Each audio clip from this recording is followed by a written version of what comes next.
আসসালামু আলাইকুম। আজকে শুরু করছি মাটির চুলার রান্না। তো রান্নার জন্য আমি এখানে যা রেডি করেছি তাই দেখাচ্ছি। টমেটো, কাঁচামরিচ, পেঁয়াজ, রসুন, ধনিয়া পাতা, মাছের ডাল ব্লেন্ড করে নিয়েছি। বুঝতেই পারছেন আজকে রান্নাটা অনেক স্পেশাল হতে যাচ্ছে। এখানে মুরগি আমি রান্না করব। পেঁয়াজ ভেজে নিচ্ছি। মাছ, বড় রুই মাছ নদীর, এটা রান্না করব। আর সাথে এই হলো আমার মুরগির মাংস আমি একপাশে কষিয়ে নিয়েছি। মাটির চুলায় সাধারণত রান্না করতে একটু কষ্ট হয়, তো আগুনটা ভালোভাবে এখন ধরে উঠেছে, এখন আর কোনো কষ্ট নেই। মাছটা ভালোভাবে ভেজে নিচ্ছি। আর এদিকে আমার মুরগি প্রায় হয়ে গেল।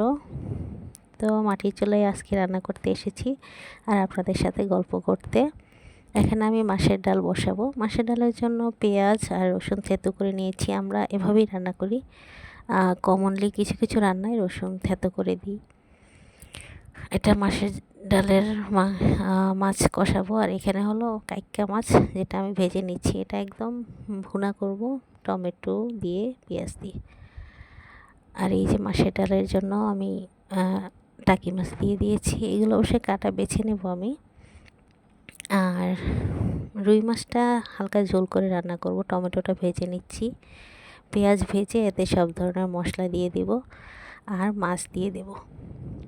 তো আমার সাথে গল্প করতে আপনাদের কেমন লাগছে একটু জানাবেন। আমার আপনাদের সাথে গল্প করতে, কথা বলতে আর কোনো কিছু শেয়ার করতে খুবই ভালো লাগে। এই মাছে আমি টমেটো যেগুলো ভেজে নিয়েছিলাম তা দিয়ে দেব এবং আরও সুন্দর করে কতক্ষণ কষিয়ে নেব, যাতে মাছের স্বাদটা অনেক বেশি বেড়ে যায়। আর এই মাছটা আসলেই কিন্তু খুবই মজা হয়েছে, যেহেতু এটা নদীর মাছ। আমাদের বাড়ির পাশে মেঘনা নদী, আর এটা হলো মেঘনা নদীর মাছ। অনেক সুন্দর হয়েছে মাছটা রান্না, খেতেও খুব মজা হয়েছে, সত্যিই বলছি। আর এই হলো মাছের ডাল। মাছের ডালটা আসলে আমরা একটা কোনো অকেশনেই করে থাকি, এমনিতে নর্মালি মাছের ডাল মাঝে মাঝে রান্না করা হয়। আর এখন আমার রান্না প্রায় শেষের দিকে। এখন করব কাইক্কা মাছ একদিকে মাছের ডাল। কাইক্কা মাছের জন্য মশলা আমরা ভুনে নিয়েছি। আমরা সাধারণত হলুদ, মরিচ, জিরা, ধনিয়ার গুঁড়ো এগুলো দিয়ে রান্না করি। এগুলো আমাদের কমন মশলা। তো লাকড়ির চুলায় রান্না খুবই কমন করে থাকে। আমাদের আসলে খুব বেশি মশলা খাওয়া আমাদের হয় না, কম মশলা দিয়ে রান্না করি, এটাই আমাদের ট্রেডিশন আর কি। তো মাছের ডালটা রান্না হয়ে গেছে। এদিকে আমি কাইক্কা মাছ রান্না করছি, এটাও প্রায় হয়ে গেছে। অন্যদিকে আমি করলা ভাজি করছি। করলার কালারটা খুব সুন্দর হয়েছে। আর এই যে মাছে দিয়ে দিলাম ধনিয়া পাতা।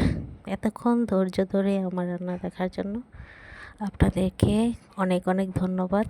আমার পাশেই থাকবেন, লাইক, কমেন্ট এবং শেয়ার করতে ভুলবেন না। ধন্যবাদ সবাইকে। আসসালামু আলাইকুম।